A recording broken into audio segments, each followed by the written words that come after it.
ఆ ధర్నా చౌక్లో ఇవాళ సహజంగా కార్మికులు ఏమనుకుంటారంటే అసెంబ్లీ నడుస్తూ ఉంటే అక్కడ ఆందోళన చేస్తే వాళ్ళ బాధలు లోపలికి వెళ్తాయనే దాంతో తప్పితే దీని మీద దాడులు చేయడానికో అసెంబ్లీ మీద లేకపోతే ఇంకేదో టెర్రరిస్టులాగా ఉండేవాళ్ళు కాదు. వాళ్ళు రోజువారీ బతుకు సంబంధించినటువంటి వాళ్ళు.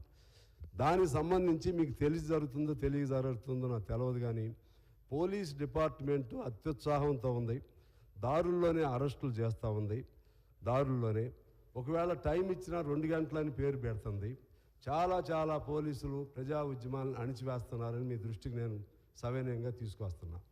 ఇది ఏమనిపిస్తుందంటే కొత్త సీసాలో పాత సారా కాదు, పాత సీసాలో పాత సారాగా నడుస్తుంది.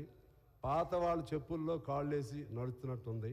మరి మీకు తెలుస్తుందో లేదో నేను మీ దృష్టికి తీసుకొస్తున్నా, ఎందుకంటే ఇది ఈ సందర్భం వచ్చింది కాబట్టి. అదే పద్ధతుల్లో ఇంకా సరే కొన్ని అది మన పరిధిలో కాదు, ఓపా లాంటి చట్టాలు లేకపోతే నేషనల్ ఇన్వెస్టిగేషన్ ఏజెన్సీ లాంటి సంస్థల్ని యథేచ్ఛగా ఉపయోగిస్తున్నారు రాష్ట్రంలో కేంద్రం. దానికి సంబంధించి మనం రాష్ట్ర ప్రభుత్వంగా కేంద్రం ప్రతి అంశాల్లో వరవరరావు గారు లాంటి వాళ్ళు, సాయిబాబు గారు లాంటి వాళ్ళు, ఇంకా 100 మంది మీద అధ్యక్ష 100 మంది మీద విపరీతమైన కేసులు పెట్టి లోపల పెడతా ఉన్నారు. అటువంటి అంశాలపైన చట్టాలు వాళ్ళ ఏజెన్సీలో వస్తారు, కానీ సహాయం తీసుకోవాల్సింది మన ఏజెన్సీలు సహాయం తీసుకోవాలి. దాన్ని ఎలా నిలవరించగలుగుతారు? ఇక మాట్లాడే స్వేచ్ఛ లేకపోతే ఇంకేమి అర్థం ఉంటుంది? మాట్లాడే స్వేచ్ఛ లేకుండా రచయితల సంఘాల మీద దాడులు చేస్తున్నారు. ఆఖరికి ఇంకొక ఆశ్చర్యం ఏంటంటే అధ్యక్ష, నిన్న హరగోపాల్ గారు వారు నాతో మాట్లాడుతూ చెప్పారు, సుందరయ్య విజ్ఞాన భవన్లో సహజంగా మేము ఎప్పుడైనా పుస్తకావిష్కరణలు కానీ సమావేశాలు కానీ ఇటువంటివి పెట్టుకుంటూ ఉంటాం. ఇంతకుముందు ప్రభుత్వం కూడా ఎప్పుడు చెప్పలేదు పోలీస్ పర్మిషన్ కావాలని. ఇవాళ సుందరయ్య విజ్ఞాన భవన్ లాంటి చోట అటువంటి భవనాల్లో మీటింగ్లు పెట్టుకోవడానికి కూడా పోలీసు పర్మిషన్ కావాలని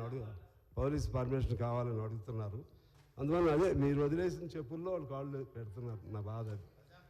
మీరు ఏ చెప్పులు వదిలేశారో ఆ చెప్పుల్లో కాళ్ళు పెడుతున్నారు. పెట్టొద్దని నేను కోరుతా ఉన్నాను. పెట్టొద్దని నేను కోరుతున్నాను అధ్యక్ష. అందువలన ఇంకా ఎక్కువ చెప్పి దాన్ని నేను ప్రొలాంగ్ చేయాల్సిన అవసరం లేదు. ఇవాళ ఎలక్ట్రానిక్ డివైజెస్ మీద దాడులు జరుగుతున్నాయి. అదేవిధంగా పత్రికా స్వేచ్ఛ పైన దాడులు జరుగుతున్నాయి. పబ్లిషర్స్, ప్రింటర్స్ ఇటువంటి వాళ్ళపైన దాడులు జరుగుతున్నాయి. అలాగే ఎటువంటి సాక్ష్యాధారాలు లేకుండా, ఎఫ్ఐఆర్లు లేకుండా కూడా ఇవాళ లోపల పెట్టే పరిస్థితులు వస్తూ ఉన్నాయి. విచారణ ప్రక్రియలో ఇంటెన్షనల్ డిలే జరుగుతూ ఉంది. అదేవిధంగా ఇటువంటి చాలా ఉన్నాయి అధ్యక్ష. వీటి మీద కొన్ని మనం ఆలోచన చేస్తే బాగుంటుందని నేను కోరుతూ, ఈ మధ్య కేంద్రం క్రిమినల్ లాస్ని 3 తీసుకురావటం జరిగింది.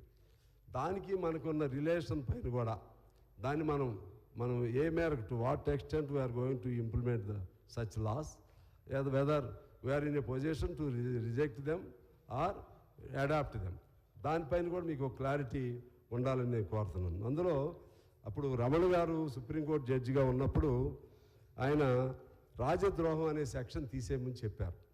ఇప్పుడు వీళ్ళు ఏం చెప్తున్నారు? రాజద్రోహం తీసేశారు కానీ దేశద్రోహం, టెర్రరిస్టులు ఇటువంటి చేస్తూ ఉన్నారు. సమ్మెలు అరెస్టులు చేసిన వాళ్ళకు కూడా ఈ పేర్లు పెట్టి అరెస్టులు చేసే ఈ కొత్త చట్టాల్లో ఉన్నాయి అధ్యక్ష. అలాగే విదేశాల్లో ఉండేవాళ్ళు అక్కడి నుంచి స్టేట్మెంట్ ఏదన్నా ఇచ్చినా, ప్రజాస్వామికంగా ఇచ్చినా, ఈ దేశంలో పరిస్థితులు ఎలా ఉన్నాయని చెప్పి మన దేశస్తులు అక్కడి నుంచి ఇచ్చినా కూడా వాళ్ళపైన కూడా దేశద్రోహం పెట్టేటువంటి ఆ సెక్షన్లు అందులో ఉన్నాయి. ఈ విధంగా అనేక అంశాలపైన మొన్న కొత్త చట్టాలు కూడా కేంద్రం ప్రవేశపెట్టిన చట్టాలు కూడా చాలా ఇబ్బందిదాయకంగా ఉన్నాయి. ఆ తర్వాత పేర్లు మార్పిడికి సంబంధించి చాలా పేర్లు మన లా అంతా జరిగేది ఇంగ్లీష్లోనే ఉంటాయి, లా బుక్స్ కానీ అవి. అది మన అవగాహన కోసం మనం ట్రాన్స్లేట్ చేసుకుంటాం. ఈవెన్ రాజ్యాంగం అయినా సరే ఇంగ్లీష్లోనే ఉంటుంది. మన అవగాహన కోసం మనం చేసుకుంటాం. అక్కడ ఈ మధ్యకాలంలో ఆ చట్టాల్లో ఏం జరిగిందంటే భారతీయ న్యాయ సంహిత, భారతీయ నాగరికత అంటే దీనికి ఏంటి? అంటే ఐపీసీకి వచ్చిన తిప్పలు ఇది, భారతీయ న్యాయ సంహిత. అదేవిధంగా క్రిమినల్ ప్రొసీజర్ కోడ్కి వచ్చిన తిప్పలు ఏంటంటే భారతీయ నాగరికత సురక్షిత్. ఈ విధంగా భారతీయ సాక్షి అభినయం ఇది మద్రాసు హైకోర్టు కూడా ఇదే జడ్జి చెప్పాడంట. మాకే నోళ్ళు తిరగట్లేదు ఈ గోళ అంతా ఏంటని చెప్పి. అందువలన మనకి మొత్తం రద్దు చేస్తే ఆయా రాష్ట్రాల్లో టోటల్ ఇంగ్లీష్ని బ్యాన్ చేయాలి, టోటల్గా మనం దానిలో తీసుకురావాలి.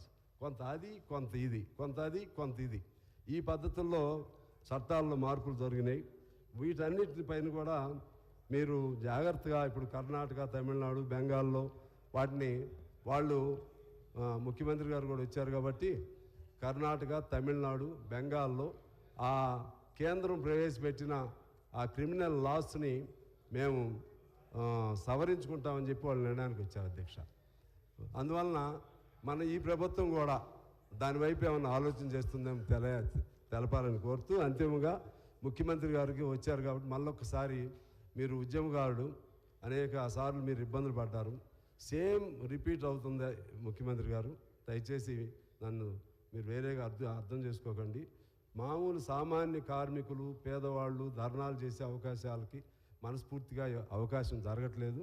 దానిపైన మీకు తెలియకుండా పోలీసుల అత్యుత్సాహంతో వాళ్ళు ఎక్కువ ఇన్వాల్వ్ అవుతూ ఇంతకుముందు లేని పద్ధతుల్లో మన మీటింగ్ హాల్లో మీటింగులు పెట్టుకోవడానికి కూడా అరగోపాల్ లాంటి వాళ్ళకు కూడా పర్మిషన్లు ఇవ్వట్లేదు. వీటిపైన మీరు దృష్టి సారించాలని కోరుతూ, ఇప్పుడు ఈ చట్టానికి నేను ఈ బిల్లుకు ఆమోదం తెలియజేస్తూనే ఇటువంటి అన్ని అంశాలతో కూడినటువంటి సమగ్రమైన బిల్లుని మరొక రూపంలో మరొకసారి చర్చకు తీసుకుని వస్తే బాగుంటుందని మీ ద్వారా నేను ప్రభుత్వానికి విజ్ఞప్తి చేస్తున్నాను అధ్యక్ష.